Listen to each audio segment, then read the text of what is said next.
Ok, dando seguimiento al tema anterior, vemos que en la página 32 del libro de 10º año, chicos, pueden ir utilizando, aparecen fórmulas de el polígono regular, lo que vimos anteriormente.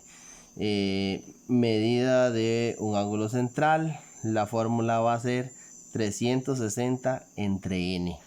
Entonces, por ejemplo, si yo quiero determinar el ángulo central, la medida del ángulo central de un hexágono, entonces llego a un hexágono, tiene 6 lados, 360 entre 6, ¿verdad? Eso me va a dar la medida del ángulo central de el hexágono. Si es un pentágono, 5 lados, 360 entre 5. Si es un cuadrado, 360 entre 4 y así sucesivamente. La fórmula del ángulo central, que justamente para ir avanzando aquí es la misma que la medida de un ángulo externo. 360 entre n me da la medida del ángulo externo y la medida del ángulo central. Hay otros dos que son fijos también, que hay que conocer el dato, ¿verdad? Pero ya es un valor exacto que debo conocer. Suma de las medidas de los ángulos centrales de un polígono son 360 y suma de la medida de los ángulos externos de un polígono también es 360. Entonces es importante conocer ese dato. Con respecto a los ángulos internos, existe una fórmula para determinar la medida de un ángulo interno, uno solo, ¿verdad? Y también existe para la suma de todas las medidas de los ángulos internos. Vean que esas fórmulas dependen solamente de n, donde n es el número de lados del polígono. Entonces, medida de un ángulo interno, la fórmula es 180 por n menos 2 entre n. Eso me da la medida de un ángulo interno del polígono. La suma de todas las medidas, vean que es esta misma fórmula, pero sin este n que está aquí. O sea, solamente va a ser 180 por n menos 2. Entonces, si quiero saber la suma de las medidas de los ángulos internos de un polígono de 12 lados, simplemente hago 180 por 12 menos 2.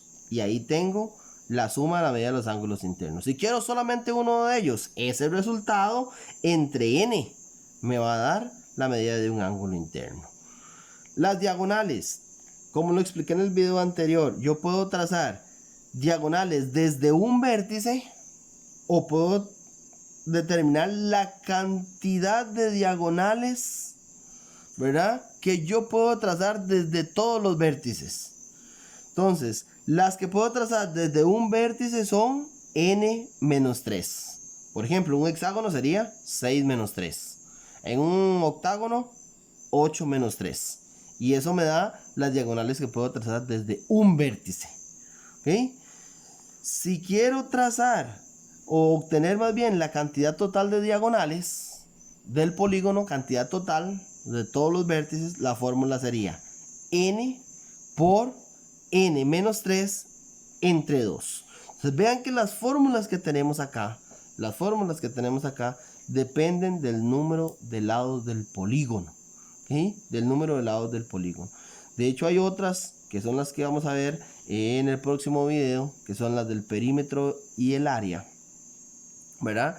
Esas sí ya dependen, aparte del número de lados, dependen obviamente el perímetro de la medida del lado, y vamos a ver que una fórmula general para determinar el área de cualquier polígono regular va a ser perímetro por apotema entre 2.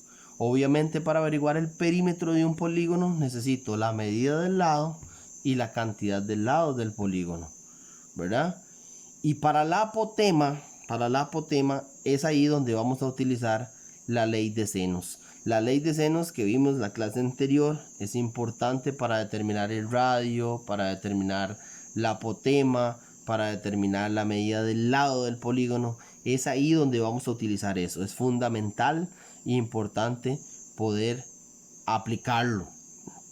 Un ejemplo aquí un poquito rápido. Dice, aplique las fórmulas anteriores a un octágono regular. O sea, es un polígono de 8 lados. Entonces, medida de un ángulo central, 360 entre n, o sea, 360 entre 8. Y eso me da 45. ¿Ok? Vamos a ver porque no se veía bien. 360 entre 8, o sea, 45.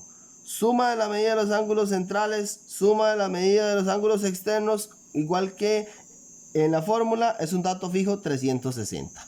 Medida de un ángulo externo, igual que la medida del ángulo central, 360 entre 8, o sea, 45. Veamos las otras formulitas. Medida de un ángulo interno, la fórmula era 180 por n menos 2 entre n. Entonces vean que sería 180 n, que es 8, menos 2 entre 8. Esta fórmula depende solamente de n. Hacemos la sustitución, esto lo podemos resolver en la calculadora y me va a dar que la medida de un ángulo interno, ¿verdad? La medida de un ángulo interno es 135. Suma de la medida de los ángulos internos, ¿verdad? Suma de la medida de los ángulos internos era 180 por n menos 2. Ya no entre n, solamente 180 por n menos 2. Entonces hacemos la sustitución de n por 8 porque estoy trabajando con un octágono regular. Ese resultado me da 1080. Esa sería la suma de los ángulos internos. Cantidad de diagonales desde un vértice. La fórmula n menos 3, o sea, 8 menos 3, que sería 5. Y la cantidad de diagonales desde todos los vértices, la fórmula era n por n menos 3 entre 2. O sea, solamente hacemos la sustitución acá y acá por 8 y obtenemos el resultado que sería 20. ¿Okay? Pues vean que estas fórmulas que están acá no son complicadas, pero hay que aprendérselas. Hay que aplicarlas y dependen solamente del número de lados del polígono.